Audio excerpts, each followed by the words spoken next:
নমস্কাৰ, মোৰ নাম শ্ৰী হিমাশ্ৰী ডেকা।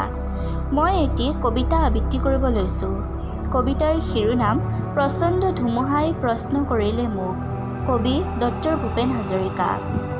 প্ৰচণ্ড ধুমুহাই প্ৰশ্ন কৰিলে মোক, তোমাৰ প্ৰাপ্য কি কোৱা?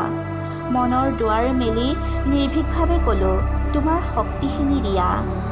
বজ্ৰৰ গৰ্জনে বক্ষ উজাৰি ক'লে, তোমাৰ কাম্য কি কোৱা? মই ক'লোঁ বজ্ৰ তোমাৰ শক্তিশালী উত্তাত্ত কণ্ঠটি দিয়া। এদিন আকাশে ক'লে, জনৈক গীতিকাৰে, অকণি আকাশ দেখোঁ মাগে, তুমি কিয় আজি বাৰু কম্পিত কণ্ঠেৰে মাগিছা সৰ্বাকাশ সত্তা? মই ক'লোঁ, তুমিয়েতো কৈছিলা ৰাতিপুৱা, যিমানে বিলাই দিবা সিমানে মহান হ'বা, তাৰেই নাম সঁচা উদাৰতা। সেয়েহে আকাশ তুমি দিব যদি খুজিছাই সংকীৰ্ণতা এৰি দিয়া, অৱদান ৰূপে তোমাৰ পূৰ্ণ বিশালতা দিয়া যদি আজিয়েই দিয়া।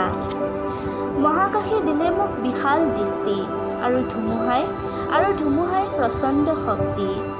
বজ্ৰই দিলে মোক উত্তাত্ত কণ্ঠ, আৰু দিলে সাহসৰ যুক্তি। বজ্ৰৰ কণ্ঠেৰে ধুমুহাৰ শক্তিৰে গীত গাই কপাম দিগন্ত, দানৱৰ সমাজতো গাম মানৱৰ গীত, কলিজাৰ সঁচা সুৰ সিক্ত।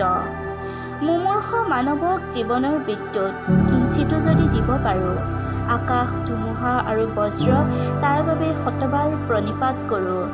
মুমূৰ্ষ মানৱক জীৱনৰ বিদ্যুৎ কিঞ্চিতো যদি দিব পাৰোঁ, আকাশ ধুমুহা আৰু বজ্ৰক তাৰ বাবে শতবাৰ প্ৰণিপাত কৰোঁ। ধন্যবাদ।